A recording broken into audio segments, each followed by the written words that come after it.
तृतीय अध्याय 9 सर्जन शक्ति माटे ब्रह्मा की प्रार्थना श्लोक संख्या 31 अर्थ अनुवाद भावार्थ श्री श्रीमदेशी भक्ति वेदांत स्वामी प्रभुपाद के द्वारा ततः ते पछी आत्मनी तमारी पोतानी अंदर लोके विश्वमा च पण भक्ति युक्त भक्ति में स्थित समाहित संपूर्णपणे निमग्न थईने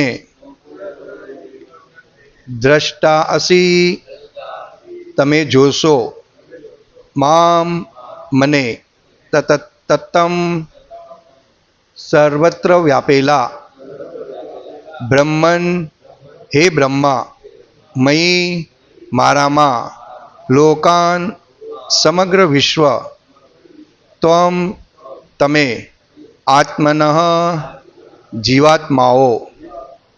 अनुवाद हे ब्रह्मा तमारा सर्जन विशेना कार्यों दरमियान જ્યારે તમે ભક્તિમાં મગ્ન થશો ત્યારે તમે પોતાનામાં અને સમગ્ર વિશ્વમાં મને જોશો અને તમે જોશો કે તમે પોતે વિશ્વ અને જીવાત્માઓએ સર્વ મારી અંદર રહેલા છે। ભાવાર્થ આ શ્લોકમાં ભગવાને નિર્દેશ કર્યો છે કે બ્રહ્મા તેમના દિવસના સમયમાં તેમને શ્રી કૃષ્ણ તરીકે જોશે। ભગવાને તેમની બાલ અવસ્થા દરમિયાન વૃંદાવનમાં કેવી રીતે બધા વાછરડાઓમાં પોતાનો વિસ્તાર કર્યો તેનું તેઓ આસ્વાદન કરશે। તેમની બાળ લીલા વખતે યશોદા મૈયાએ કૃષ્ણના મુખમાં કેવી રીતે સમગ્ર વિશ્વનું દર્શન કર્યું એ તેઓ જાણશે અને બ્રહ્માના દિવસના સમયમાં શ્રી કૃષ્ણના પ્રાગટ્ય વખતે લાખો કરોડો બ્રહ્માઓ હોય છે તે પણ તેઓ જોશે। પરંતુ સર્વત્ર પ્રગટ થતા સનાતન દિવ્ય સ્વરૂપો રૂપી આ બધા ભગવત આહિર્ભાવોને ભગવત ભક્તિમાં નિત્ય પરોવાયેલા રહેતા અને સંપૂર્ણપણે ભગવત પરાયણ રહેતા શુદ્ધ ભક્તો સિવાય બીજું કોઈ સમજી શકે નહીં। અહીં બ્રહ્માની ઉચ્ચ યોગ્યતા વિશે પણ નિર્દેશ થયો છે। ઓમ અજ્ઞાન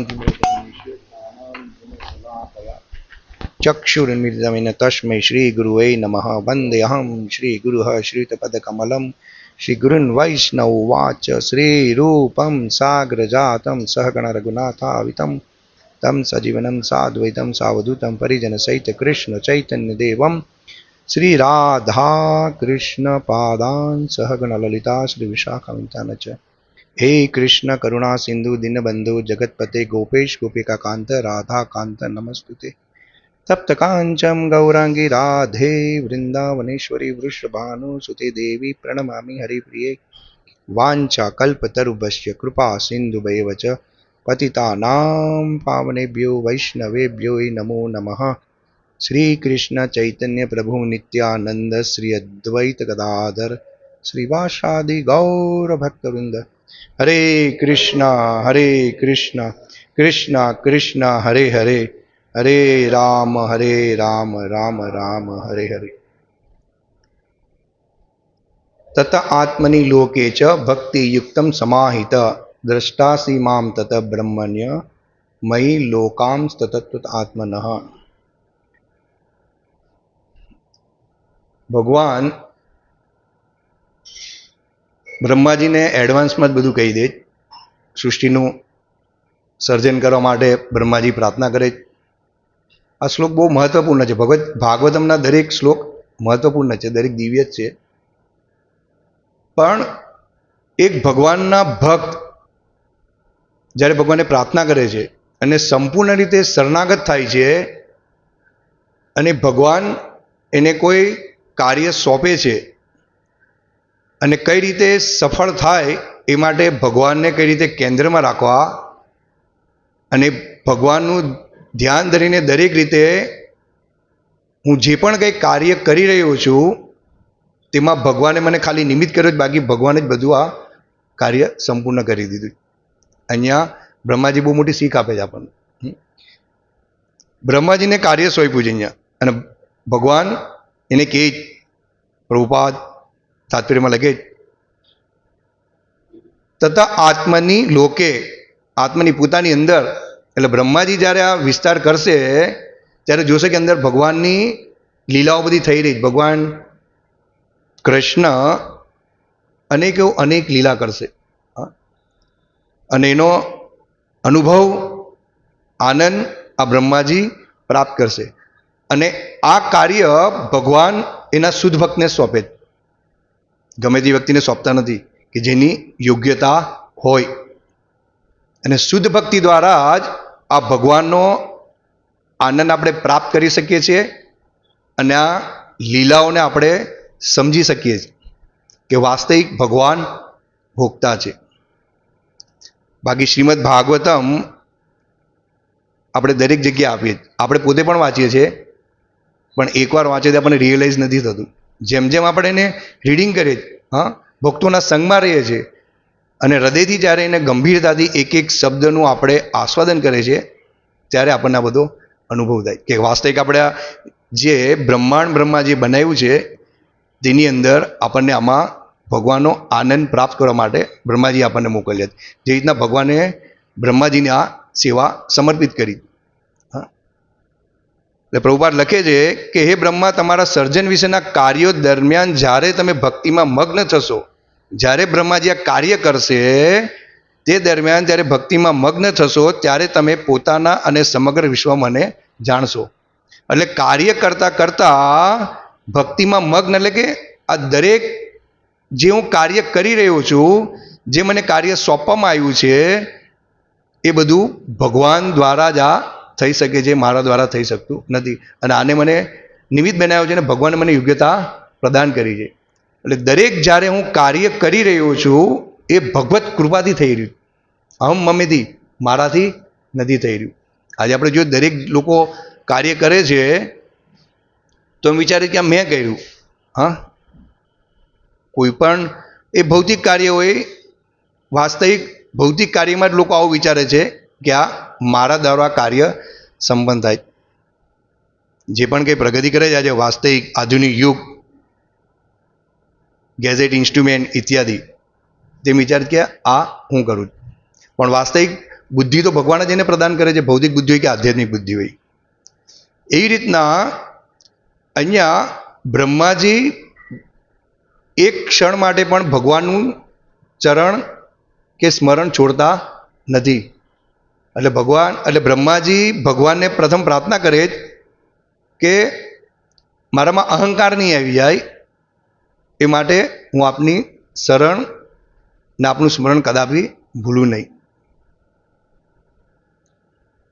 અને તમે જોશો કે તમે પોતે વિશ્વ અને જીવાત્માઓ સર્વ મારી અંદર રહેલા છે. બ્રહ્માજીને કે બધું અંદર મારી અંદર રહેલું તમે જોશો. આ જ્યારે બધું સર્જન કરશો ત્યારે તમે જોશો કે આ બધું મારી અંદર રહેલું. એટલે થોડાક અહીંયા શીલ પ્રભુપાદ એક્ઝામ્પલ આપે કે આ શ્લોકમાં ભગવાને નિર્દેશ કર્યો છે કે બ્રહ્મા તેમના દિવસના સમયમાં તેમને શ્રી કૃષ્ણ તરીકે જોશે. ભગવાને તેમની બાલ અવસ્થા દરમિયાન વૃંદાવનમાં કેવી રીતે બધી વાછરડાઓમાં પોતાનો વિસ્તાર કર્યો તેનું તેઓ આસ્વાદન કરશે.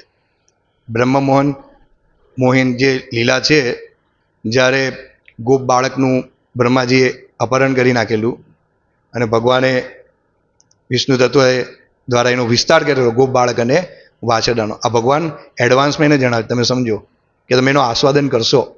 અને બ્રહ્માજીને આ એડવાન્સમાં બતાવ્યા છતાં પણ બ્રહ્માજી પાછા મોહિત થઈ જાય જ્યારે સૃષ્ટિનું સર્જન થઈ જાય છે.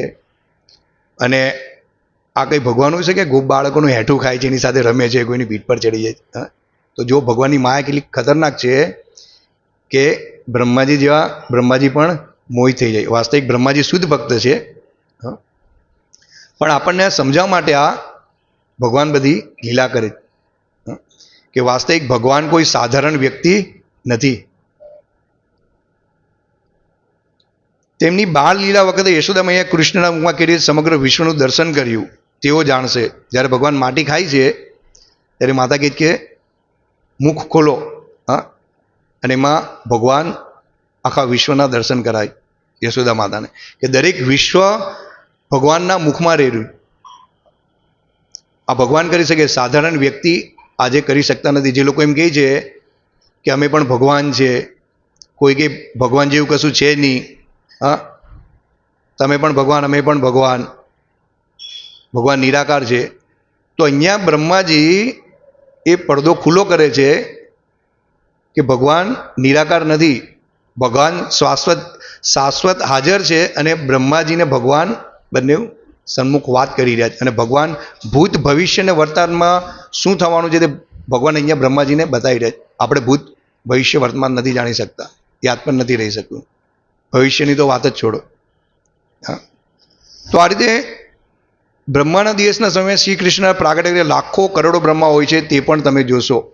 આપણે જોઈએ કે બ્રહ્માજીને જ્યારે એમ થાય છે કે હું જ એક બ્રહ્માંડનો આ બ્રહ્માજી છું ને એક જ બ્રહ્માંડ છે, પણ જ્યારે બધા બ્રહ્માઓને ખાલી સ્મરણ કરે છે ભગવાન અને ભગવાનને આદેશ કરે છે કે બોલો ભગવાન કેમ યાદ કર્યા, ભગવાન કે ખાલી મારે તમને જોવાની ઈચ્છા થઈ હતી. એટલે એ બ્રહ્માને એ શિક્ષા પ્રદાન કરતા હતા કે તમે એકલા બ્રહ્મા નથી, તમારા પણ કરતા અમુક મુખ, કરોડો મુખવાળા, હજારો મુખવાળા બ્રહ્માઓ છે, અનેકો બ્રહ્માંડ છે, આ એક બ્રહ્માંડ નથી. હા, એ રીતના આપણને પણ ગુરુના આદેશ, શિક્ષા, શ્રીલ પ્રભુપાદની શિક્ષા દ્વારા, શિક્ષા ગુરુ દ્વારા અમુક આપણને આદેશો આપવામાં આવે છે. અને આ ભૌતિક જગતમાં આપણને ભગવાને નાખ્યા છે એ માટે ખાસ કરીને જે ભક્તો બન્યા છે. અહીંયા પ્રભુપાદ લખે છે કે ભગવત ભક્તિમાં નિત્ય પરોવાયેલા રહેતા અને સંપૂર્ણપણે ભગવત પરાયણ રહેતા શુદ્ધ ભક્તો સિવાય બીજું કોઈ સમજી શકે નહીં. ભક્તો જે છે શુદ્ધ ભક્તિમાં છે, ભક્તો છે તે જ આ બધું સમજી શકે કે વાસ્તવિક આ ભગવાનથી જ બધું સંપન્ન થાય છે. અહીંયા આપણું કોઈ અસ્તિત્વ નથી. અહીં બ્રહ્માનો ઉચ્ચ યોગ્યતા વિશે પણ નિર્દેશ થયો છે. એટલે ભગવાન એવા વ્યક્તિના કાર્ય સોંપે છે કે જ્યાં સંપૂર્ણ કરી શકે અને ભગવાન સાથે એને ઉપદેશ આપે છે. આ શ્લોકમાં 32 થી 36 શ્લોક એ ચતુર્શ્લોકી ભાગવતમ કહેવાય છે જે આવશે તે. અને ચતુર્શ્લોકીમાં ભગવાને બ્રહ્માજીને ઉપદેશ આપેલો અને એનો વિસ્તાર પછી નારદજીને બ્રહ્માજીએ કીધું ને પછી વ્યાસદેવે 18,000 શ્લોકમાં એનો વિસ્તાર કર્યો. આ ચતુર્શ્લોકી ભગવદ્ ગીતામાં ભાગવતમમાં બ્રહ્માજીએ પછી આગળ આ રીતે જ્ઞાન પ્રદાન કર્યું. હવે આપણને ભક્તિમાં આપણે આવ્યા અને ગુરુ કૃપાથી, ભગવાનની કૃપાથી આપણને ગુરુ પ્રાપ્ત થાય છે અને ગુરુની કૃપાથી આપણે ભગવાન શ્રી કૃષ્ણને જાણવાનો પ્રયાસ કરી શકીએ. આપણે ભગવાન કૃષ્ણને એટલા બધા સમજી નથી શકતા, પણ જ્યાં સુધી ગુરુ આપણને ભક્તિલતા બીજ પ્રદાન નથી કરતા ત્યાં સુધી આપણે વાસ્તવિક આ બધું સમજી શકતા નથી. એટલે જેમ બ્રહ્માજીના કાર્ય સોંપ્યું છે તેમ ભગવાન ઈચ્છે છે કે દરેક જીવને એની સેવા પ્રાપ્ત થાય અને એ સેવા દ્વારા એ ભગવાન શ્રી કૃષ્ણને પ્રસન્ન કરી શકે અને જ્યાં દુઃખ અને દુઃખાલયમ શાશ્વતમ, અને જય કેશવ ગઈકાલે લેક્ચર આપ્યું કે આ સંસાર દાવા નલ લીધા લોકો, આ સંસાર દાવા નલ છે અને એમાં આ દાવા અગ્નિમાં જીવ સુખ શોધવાનો પ્રયાસ કરે છે. આ દાવા અગ્નિમાં જેમ વરસાદ પડે તો જ આ અગ્નિ શાંત થાય, એ રીતના ભગવાનની કૃપા હોય તો જ જીવ આમાંથી બહાર નીકળી શકે. એટલે ભક્તોનું પહેલું કર્તવ્ય છે કે મને જે જન્મ મળ્યો છે અને જે ગુરુની મેં શરણાગતિ લીધી છે તો મારો એક જ ઉદ્દેશ્ય હોવો જોઈએ કે હું ભગવાનને કઈ રીતે પ્રસન્ન કરી શકું. અને ભગવાનને આપણે ત્યારે જ પ્રસન્ન કરી શકીએ છીએ અને દરેક કાર્ય ત્યારે સિદ્ધ થાય છે, પૂર્ણ થાય છે જ્યારે દરેક કાર્યમાં આપણે ભગવાનનું સ્મરણ રાખીએ. અને મારો એક જ ઉદ્દેશ્ય છે કે મને આ મનુષ્ય દેહ મળેલો છે અને જે રીતના બ્રહ્માજીને આ ભગવાને કાર્ય સોંપ્યું તે રીતના મને આ બ્રહ્માજીએ દ્વારા શરીર પ્રાપ્ત થયું છે અને એ શરીર દ્વારા હું કઈ રીતે ભગવાનને પ્રસન્ન કરું, ભગવાનની ભક્તિનો પ્રચાર કરું, જે રીતના નારદજી, બ્રહ્માજી, વ્યાસદેવા પ્રચાર કર્યો. આપણો આ એક જ ઉદ્દેશ્ય છે, નહીં કે ઇન્દ્રિય ભોગનો. પણ થોડીક ભગવાન ફેસિલિટી પ્રોવાઈડ કરે છે ભક્તોને કે જે એનો ઉપયોગ એ ભક્તિમાં કરી શકે અને કૃષ્ણ ભક્તિનો એ વિસ્તારથી પ્રચાર પ્રસાર કરી શકે, જેથી કરીને બધ જીવો જે છે આપણે પણ મદદ છે પણ ભગવાનની કૃપાથી આપણને અને ગુરુની કૃપાથી એ સંદેશ મળ્યો છે, એ જ્ઞાન મળેલું છે કે જે પણ બદ્ધ જીવ છે તેને કૃષ્ણની શરણમાં લાવો. અને એમાં આ માયા પણ નાખેલી. રવિવાર સેવા હતી તો મેં બધાને મેસેજ કરેલા હતા, ફોન પણ કરેલા હતા. કોઈ ઉપાડ્યો નહીં 3 વાર, પછી ફોન આવ્યો, સાયલેન્ટ હતો ઇત્યાદિ, કોઈ ગામ હતું. પણ માયા કેટલી ખતરનાક છે ને, તમે સમજો. આપણને ભગવાનનો સેવાનો મોકો મળે છે, મહિનામાં 1 વાર આપણને મંદિરની સેવા મળે છે. હા, કોઈ કારણસર ભક્ત નહીં પણ આવી શકે, પણ એ રિયલાઇઝ કરવા જેવું છે ને કે ભગવાને જે જીવન આપ્યું છે એ મને આપ્યું છે એના માટે. વાસ્તવિક જીવનો ઉદ્દેશ્ય છે કે નિત્ય કૃષ્ણ દાસ, ભગવાનના દાસ છે, અને આ જીવનમાં મારે ભગવાનની સેવા કરવાની છે, ભગવાનને પ્રસન્ન કરવાના છે, ભક્તોનો સંગ કરવાનો છે, જે જીવ છે તેને ભગવાનની શરણમાં લાવવાના છે. અને મારે એ સમજવાનું છે કે મારી કોઈ યોગ્યતા નથી. બ્રહ્માજીને જે પ્રમાણે કાર્ય સોંપ્યું છે, બ્રહ્માજી જે જવાબદારીથી કરવા માંગે છે, અને જવાબદારીમાં પણ બ્રહ્માજી એમ કે હું જવાબદારી સંભાળી શકીશ નહીં ભગવાન. હા, એટલે મારું મન તમારામાં રહે, મારું ચિત્ત તમારામાં રહે, કૃપા કરીને મને એવા આશીર્વાદ પ્રદાન કરો. અને આપણે જરાક પણ સેવામાં હોઈએ છીએ ત્યારે આપણું મન બહુ વિચલિત થાય. તમે જોજો કે રવિવાર છે, આજે આપણે ફેમિલી સાથે ફરીશું, બીજા પણ ભક્તો છે, આપણી પાસે એક સેવા છે તો આપણે બીજી સેવાનું શું જરૂર છે એમ કરીને, ત્રીજી સેવાની શું જરૂર છે, આ બીજું કોઈ કરી લેશે. ડિસ્ટ્રીબ્યુશનમાં પણ આપણે જોઈએ બહુ ઓછા ભક્તો હોય, સેવાની વાત તો દૂર રહી. હા, પણ વાસ્તવિક આપણું કાર્ય જે છે કે ભગવાનનો પ્રચાર કરવો અને ભગવાનની સેવા કરવી, અને એનાથી આપણે વિમુખ રહીએ છીએ. તમે સમજ્યા? હવે આપણને જન્મ આપ્યો છે માટે કે ભગવાનથી આપણે દૂર નથી થવાનું. 84 લાખ યોની ભગવાને પ્રોવાઈડ કરી છે, એમાં બી કૃષ્ણ ભક્તિ આપણને પ્રદાન કરી છે. અને જે દીક્ષા જે છે તે ફક્ત એન્ટ્રી આપી છે આપણને, એન્ટ્રી. તમે સમજ્યા? ગુરુએ આપણને એન્ટ્રી આપી હતી કે તમે ભક્તિમાં એન્ટ્રી કરો. દીક્ષા વગર તમને ભક્તિમાં એન્ટ્રી મળતી નથી. તમે પ્રયાસ કરો છો અને પછી જે રીતે તમારી યોગ્યતા થાય છે એ પ્રમાણે શિક્ષા ગુરુ જોઈ છે કે હા ભક્ત યોગ્ય છે દીક્ષા લેવા માટે, એટલે ભક્તિમાં એન્ટ્રી કરવા માટે. હવે આપણે એન્ટ્રી તો લઈ લીધી ભક્તિમાં, હવે બ્રહ્માજીએ બી ભગવાનની સૃષ્ટિનું કાર્ય સોંપી દીધું. પણ બ્રહ્માજી એમ નથી કહેતા કે હું આ ગ્રહ ઉત્પન્ન કરીશ, આનું સર્જન કરીશ, આનું સર્જન કરીશ, 84 લાખ યોની છે તો બીજી યોની બીજાને સોંપો, નહીં. તમે સમજો. પણ બ્રહ્માજીની યોગ્યતા છે એ માટે ભગવાને આ બ્રહ્માજીને કાર્ય પ્રદાન કર્યું. અને જ્યારે બ્રહ્માજીની એવા કોઈ બ્રહ્મા નથી હોતા આ સૃષ્ટિનું સર્જન કરવા માટે, ત્યારે સ્વયં ભગવાન બ્રહ્માજી તરીકે અવતરે છે, એવું શ્રીલ પ્રભુપાદ ભાગવતમાં લખે છે. તો આપણે દીક્ષા લઈ લીધી, તમે સમજ્યા? આપણને એન્ટ્રી મળી ગઈ. હવે એન્ટ્રી મળી તો એન્ટ્રી આપણને કયા કાર્ય માટે મળી છે ભક્તિમાં? એક જ ઉદ્દેશ્ય છે કે ગુરુની આજ્ઞાનું પાલન કરવું. ગુરુની આજ્ઞાનું પાલન એ માટે કરવામાં આવે છે કારણ કે ગુરુ જે છે તે ભગવાનના પ્રતિનિધિ છે, અને જે ભગવાને સંદેશ આપ્યો છે એઝ ઇટ ઇઝ એ ગુરુ આગળ એને હવાલો એના શિષ્યને આપે છે કે આ કાર્ય તમે કરો, જેથી કરીને તમે માયાથી દૂર રહો અને ભગવાનની ભક્તિમાં લાગેલા રહો. અને આ રીતે આ છે ઉદ્દેશ્ય એક ભક્તનો વાસ્તવિક. અને એ છોડીને જો આપણે ઇન્દ્રિય ભોગ તરફ આકર્ષિત થાય છે તો આપણે એન્ટ્રી તો લઈ લીધી, પણ આપણો જે મુખ્ય ઉદ્દેશ્ય તેનાથી આપણે વંચિત રહી જઈએ. કે સમય મળશે ત્યારે આપણે ભક્તિ કરીશું, સમય મળશે ત્યારે આપણે ડિસ્ટ્રીબ્યુશનમાં જઈશું, સમય મળશે ત્યારે આપણે કિચનની સેવા કરીશું.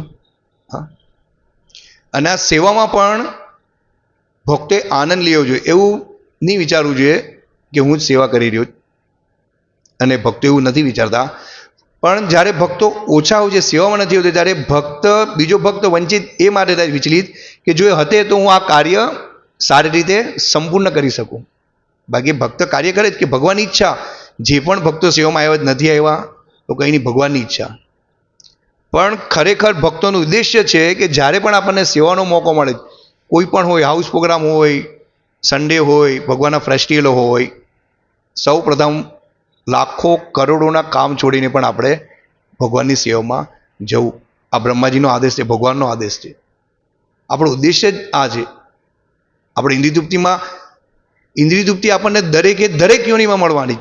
હા, કોઈ યોનિ એવી નથી કે જેમાં ઇન્દ્રિય તૃપ્તિ નહીં મળશે, પણ ભક્તિ દરેક યોનિમાં મળવી અસંભવ છે. ખાલી એક આ મનુષ્ય દેહમાં જ આપણને મળી શકે, અને આપણને એ માટે આ ભગવાને મનુષ્ય દેહ પ્રદાન કર્યો. અને ભગવાન દરેકને નથી સિલેક્ટ કરતા. ભગવાન ગુહ્ય જ્ઞાન અર્જુનને પ્રદાન કરે કે તું મારો શુદ્ધ ભક્ત છે, હા, મારો મિત્ર છે, એટલે તને આ જ્ઞાન હું પ્રદાન કરું. તમે જો ગુરુ મહારાજે અલગ અલગ ઝોનમાં અલગ અલગ ભક્તોને સેવા સોંપેલી. સર્વેસાજી પ્રભુ, ડૉક્ટર કેશવાનંદ પ્રભુ, આ બાજુ સાઉથમાં ગોકુલચંદ્ર પ્રભુ, ભક્તો બધા બહુ છે, પણ એનો સંભાળી કોણ શકે? ભક્તિમાં કોણ આનું ડિસિઝન લઈ શકે છે? હા, શાસ્ત્ર અનુસાર છે, બધા ભક્તો બધા પણ છે. એ રીતે આપણે જ્યારે બી મિટિંગ કરીએ તો ભક્તો વિચારે મને નહીં બોલાયો, મને આ કર્યું, પેલાને જ મિટિંગમાં બોલાયો. પણ અમુક મિટિંગો થાય છે તેમાં આપણે જોઈએ જ કેમ આપણે અમુક ભક્તોને જ બોલાવીએ કે આની યોગ્યતા છે એટલે આને બોલાવવામાં આવશે કે આ કાર્ય આ રીતે એ કરી શકશે. કારણ કે જેની યોગ્યતા નથી આપણે મિટિંગમાં બધાને જ બોલાવી લઈએ છીએ. એટલે અમુક કાઉન્સિલિંગ હોય તો ઠીક છે, પણ અમુક મિટિંગ એવી હોય છે એમાં ભક્તોએ ખોટું નહીં લગાડવું કે મને કેમ નહીં બોલાયો, આ લોકો મિટિંગ કરી નાખી. કારણ કે એની યોગ્યતા છે. એ શું કરે છે, એને જવાબદારીપૂર્વક એને સંભાળી શકે. અને બીજું કામ મિટિંગ કરતા પ્રશ્ન એવા કરશે કે આખી મિટિંગના ઉદ્દેશ્ય રહી જાય. તમે સમજ્યા? એટલે અહીંયા એક શીખ મળે છે કે બ્રહ્માજીને ભગવાને કાર્ય કેમ સોંપ્યું? કારણ કે બ્રહ્માજી પાસે એવી યોગ્યતા છે. અને એ બ્રહ્મા ભગવાનને તો પણ પ્રાર્થના કરે કે મારી યોગ્યતા નથી. તો આ ભાવ છે બ્રહ્માજીનો, તમે સમજો. એટલે કૃષ્ણ ભક્તિને આપણે આગળ વધારવાની છે. એ માટે જ્યાં સુધી ભક્ત એ લેવલ પર નથી આવતો, હા, ત્યાં સુધી ભક્તે વિચારવું જોઈએ કે હું અયોગ્ય છું.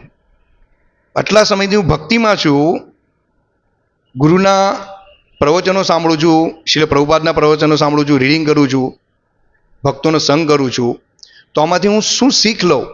હા, કનિષ્ઠ ભક્ત, મધ્યમ ભક્ત ને ઉચ્ચ ભક્ત, તો હું કયા લેવલ પર છું અને મને કઈ શિક્ષા પ્રદાન થઈ રહી છે, અને એ શિક્ષાનું કઈ રીતે ગ્રહણ કરી રહ્યો છું, અને એ ગ્રહણ કર્યા પછી એ શિક્ષા હું કઈ રીતે પ્રચારમાં એનો ઉપયોગ કરી રહ્યો છું. એમાં કોઈ તૂટી તો નથી ને?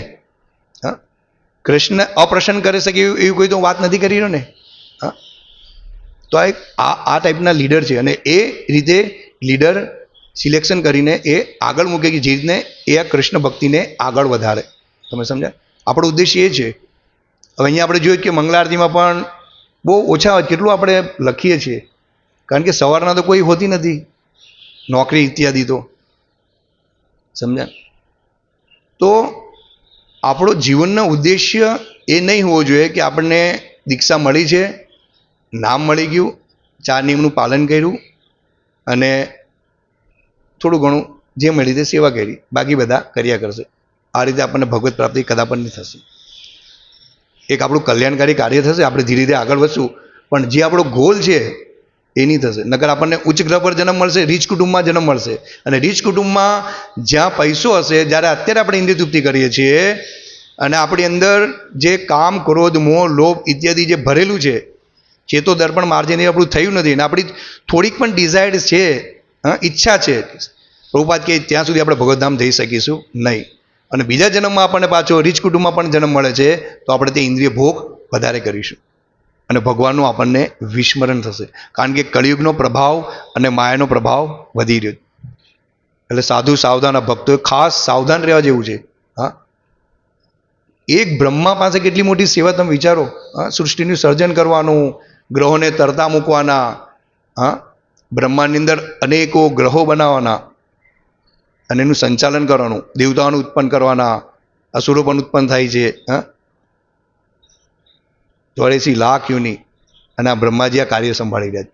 પણ કેને માટે? કે ભગવાનનો આદેશ છે, અને એ જ જીવાત્માને આ ભૌતિક જગતમાં નાખવાના છે, અને એમાં બધ જીવાત્મા પણ છે, અસુરો પણ છે, નાસ્તિકો પણ છે. હા, આ બ્રહ્માજીને કાર્ય સોંપીને ભગવાન જે છે ત્યાં શું કરે છે? જીવો પર દયા કરવા માટે આ બ્રહ્માંડને સૃષ્ટિનું સર્જન કરવાનું કે, કારણ કે બ્રહ્માજી શુદ્ધ ભક્ત છે, એની યોગ્યતા છે. અને બ્રહ્માજીને આ બધું ભગવાન કહી રહ્યા કે હું આ કઈ રીતે લીલા કરીશ આ બ્રહ્માંડની અંદર.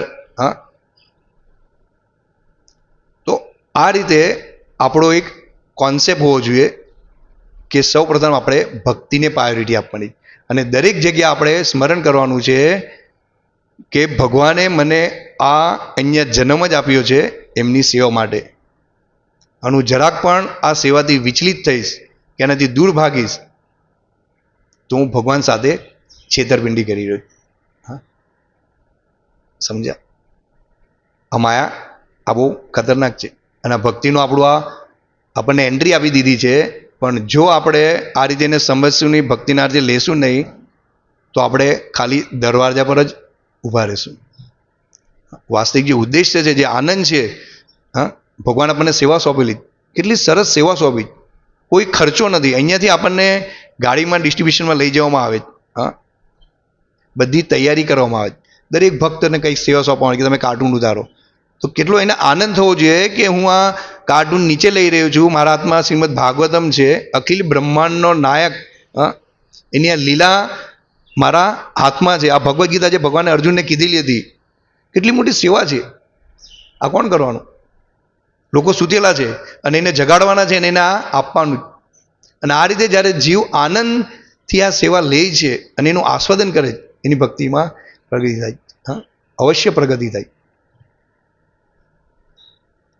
બાકી માયા આપણને આ છોડશે નહીં. એક પ્રભુપાદ લેક્ચરમાં કહે છે કે એક પિતાને 10 પુત્રો હોય, અત્યારે તો હમ દો હમારે દો, પહેલાં તો વધારે હતા, તો પિતા જોઈ છે કે આમાં મને શરણાગત કોણ છે? બધા શરણાગત નથી હોતા. કોઈ એમ કે પિતા મરી જાય ત્યારે જોશું તો એની સંપત્તિ મારામાં આવશે, આને શું આને સંભાળવાવાળા બીજા છે. પણ પિતાને ખબર હોય છે કે વાસ્તવિક આ જે મારા પુત્ર છે એમાં કઈ રીતે વાસ્તવિક આ બધું સંભાળી શકશે, કોણ મારો ખ્યાલ રાખે છે, કોણ આગળ આ પેઢીનું ધ્યાન રાખશે. એટલે પિતા એને ગુહ્ય વાત પ્રદાન કરે, બધાને નથી કરતા. એ રીતના ભગવાન જોઈ છે કે કોણ ભક્ત હૃદયથી ઈચ્છા કરે કે હું વાસ્તવિક આ ગમે એટલી તૂટી હોય અને આપણને કંઈ પણ શિક્ષા મળે છે એ આપણા સારા માટે મળે છે. આપણે એવું નહીં વિચારવું કે આ શિક્ષા મને કેમ મળી. આપણી તૂટી થાય છે આપણને પોતાને નથી ખબર હોતી. તો આ શ્લોકનો ઉદ્દેશ્ય એ છે કે બ્રહ્માજી ભગવાનની સેવા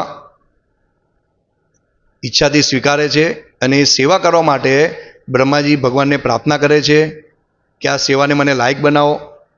અને ભગવાન એને એડવાન્સમાં કહે છે કે આ તમે સર્જન કરશો ત્યારે તમે પોતાને પણ અંદર જોશો, તમે સમજો. એવું તો ભગવાન દિવ્ય જ્ઞાન એને પ્રદાન કરે. હા, જે રીતના અર્જુનને દિવ્ય દ્રષ્ટિ પ્રદાન કરીને જોઈ છે અર્જુન કે દરેક કાળના મુખમાં જાય રહ્યા, ભીષ્મ પિતામહ, દ્રોણાચાર્ય, જે સૈનિકો છે, હું પણ અંદર દેખાવું. યશોદા માતા મુખમાં બ્રહ્માંડ જોયું તે પોતે પણ અંદર જોઈ, હા, કે આ બ્રહ્માંડની અંદર હું પણ છું. એ રીતના બ્રહ્માજીને કહે છે કે તમે પણ આ બધું જોશો. એ રીતના આપણને આ શ્રીમદ ભગવદ્ ગીતા, ભાગવતમ, શીલ પ્રભુપાદ અને ગુરુના દ્વારા આપણને એડવાન્સમાં બધું આપવામાં આવ્યું છે. હવે એનું રસાદવન, એનું આસ્વાદન, એની સેવા કઈ રીતે આપણે રીતે સ્વીકારવી અને કઈ રીતે આનો લાભ લેવો અને કઈ રીતે ભગવાનને પ્રસન્ન કરવા, એ આપણા હાથમાં. બાકી ભગવાન બધી વ્યવસ્થા કરી જ નાખી. આપણે નિપુણ હશું તો સેવા સંપૂર્ણ થઈ જાય, એવું નથી કે નથી થતી.